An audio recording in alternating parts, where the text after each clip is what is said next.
यूं बोली रे ब्रह्म रूप भगवान चरण से, यो निकली गंगे मात पिया। और नहाने धोने जल पीने से शुद्ध हो जाता गात पिया, शुद्ध हो जाता गात पिया। और ब्रह्म रूप भगवान चरण से निकली गंगे मात पिया। अरे नहाने धोने जल पीने से शुद्ध हो जाता गात पिया, शुद्ध हो जाता गात पिया।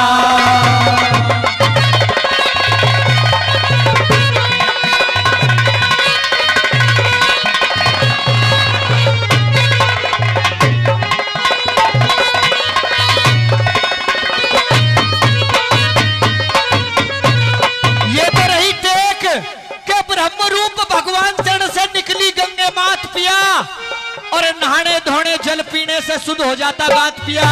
और रागनी इस कली के बाद आपकी पूरी समझ में आ जाएगी। इस कली को समझना क्या कि सूर्य वंश के अंदर पिया जी राजा सगर हुए, जिनके 60,000 बेटे थे, एक पोता था अंशुमान।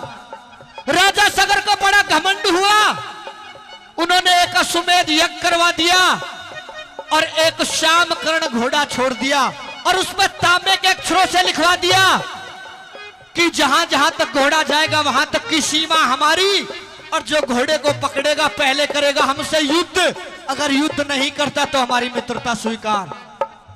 सजनों, घोड़ा कई राज्यों से होकर निकल गया। अब तो देवताओं के राजा इंद्र ने देखा कि इस धरती जहान में इससे बड़ा राजा कोई नहीं हो सकता, इसीलिए इंद्र ने आकर के वो घोड़े को पकड़ लिया और कपिल मुनि के आश्रम में बांध दिया, पाताल लोक में। अब तो कई दिन हो गए, घोड़ा वापस नहीं आया। 60 के 60,000 लड़के सगर के अपने घोड़े को ढूंढने के लिए लेकर चले, कहीं नहीं मिला। पाताल लोक में गए, देखा कि एक ऋषि ने हमारे घोड़े को बांध रखा है। पहले हंसे, रे मोढ़े की इतनी हिम्मत कि हमारे घोड़े को बांध ले।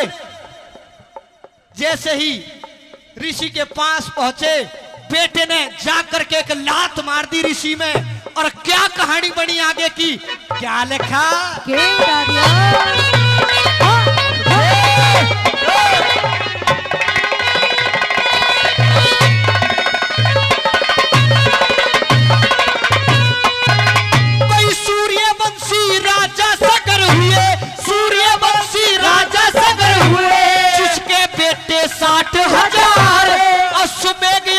अश्वमेध यज्ञ किया राजा ने, जिसमें जुड़ गया सब संसार, जिसमें जुड़ गया सब संसार। श्याम कर्ण घोड़ा छोड़ा और तांबे के दिए अक्षर डाल।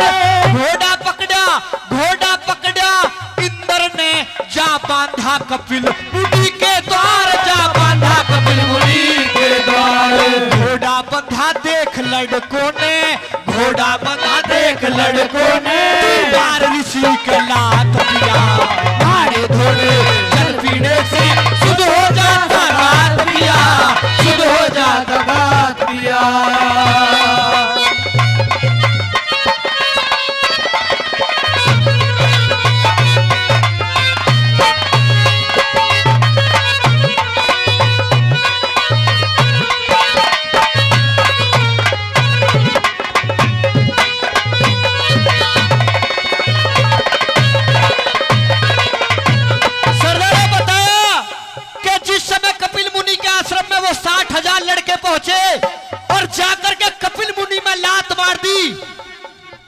तपस्या में लीन थे।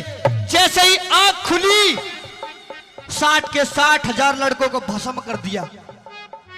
अब तो सारी सेना भस्म हो गई। उधर 3-4 दिन हो गए, चाचा ताऊ नहीं आए। सगर का पोता जिसका नाम था अंशुमान, अपने चाचा ताहुओं को टोहने के लिए निकला। इस कली में यह भी बताया कि आदमी के मर जाने के बाद गरुड़ पुराण क्यों बचवाया जाता है। अंशुमान वहां पे आया, सब की सब राख देखी कि तेरे चाचा ताऊ तो यहाँ पे मरे हुए हैं, आंसू बहाने लगा। गरुड़ से मुलाकात हुई कि इनकी मुक्ति हो सकती है कैसे। कि गंगा जी क्या चीज है, कि गंगा जी देवलोक में बहने वाली नदी का नाम है। अगर गंगा जी आए तो इनकी मुक्ति हो सकती है।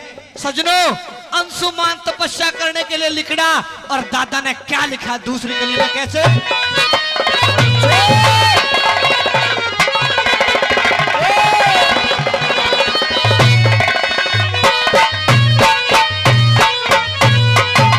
कोई फेर ऋषि की आंख खुली जब सबका ढेर बनाया था। अंशुमान अंशुमान सगर का पोता कुणबाट होवण आया था, कुणबाट होवण आया था। कोई चाचा ताऊ चढ़े देख के दिल मुक्ति को चाहया था। गंगा जी से मुक्ति हो यूं गरुड़ ने बतलाया था, गरुड़ ने बतलाया था। अंशुमान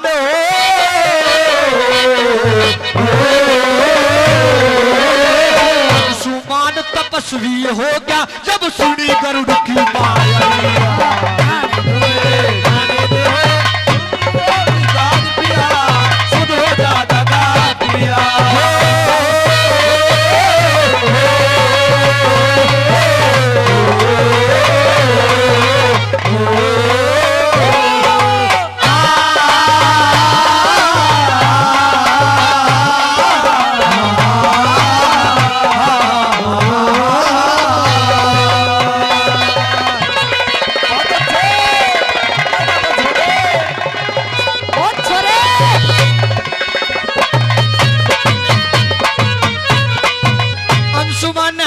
सजनों, रागनी समझ में आ रही है तो एक बार जोरदार ताली दादा के लिए हो जानी चाहिए। बताया कि जब अंशुमान की गरुड़ से मुलाकात हुई कि गंगा जी से मुक्ति हो सकती है, कैसे आएगी? तपस्या करने से आएगी।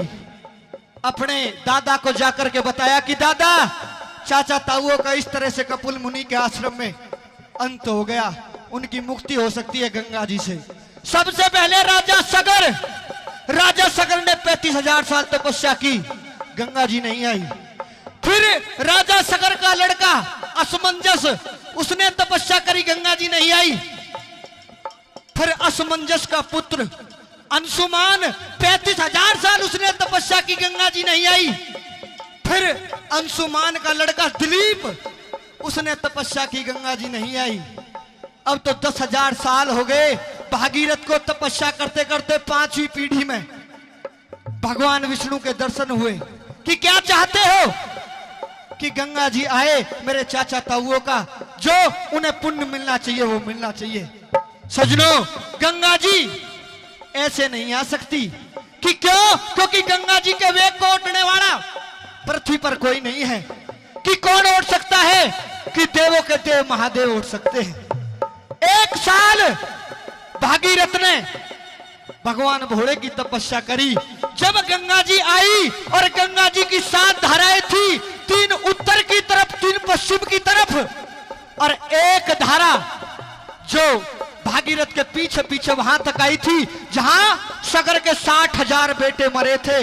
इस तरह से गंगा जी आई थी और इतना बलिदान था कि आज तो आप जाकर के गंगा जी में गोते मार के आ जाते हो और अपने पापों को धुलियाते हो। लेकिन उस गंगा जी को लाने में किसका कितना योगदान था? सभी से अनुरोध है कि एक बार जोरदार गंगे माई का जयकारा होना चाहिए। बोल गंगे मैया की जय, बोल देवों के देव महादेव की। क्या कहानी बनी, कैसे?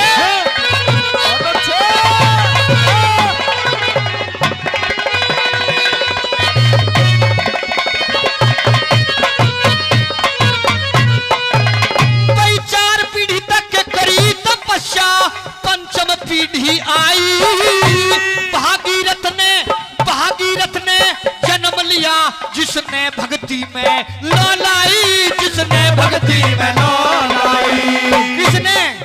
किसने जाके करी तपस्या? भागीरथ ने। और विष्णु ने हाथ जोड़े गंगा जी के सामने। ब्रह्मलोक में देवलोक ते जइए गंगे, यूं विष्णु ने फरमाई। फिर गंगा जी बोली, मृत लोक में कौन ओट ले, यूं बोली गंगे माई, यूं बोली गंगे माई। अरे शीश झुका के हो,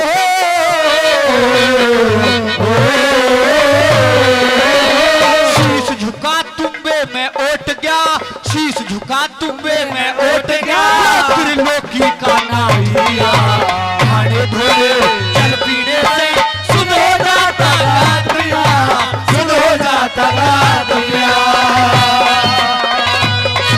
बहुत अच्छे।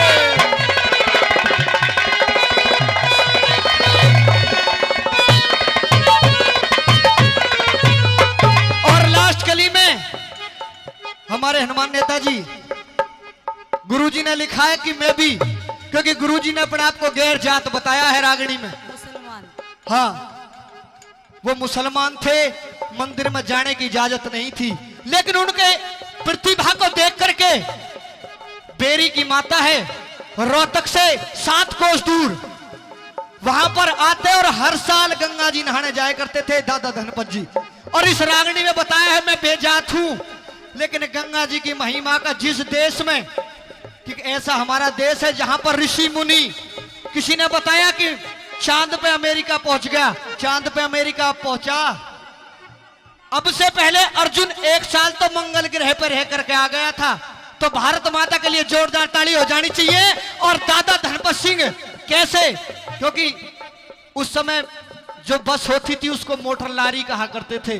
पहले निदाने से चल करके रोहतक आते, रोहतक से चल करके बेरी जाते, बेरी से फिर दिल्ली जाते, और दिल्ली से स्टेशन से बैठ करके गढ़गंगा जी कैसे उतरते। आइए गंगा में नहाते हुए डबके लगाते हुए क्या लिखा।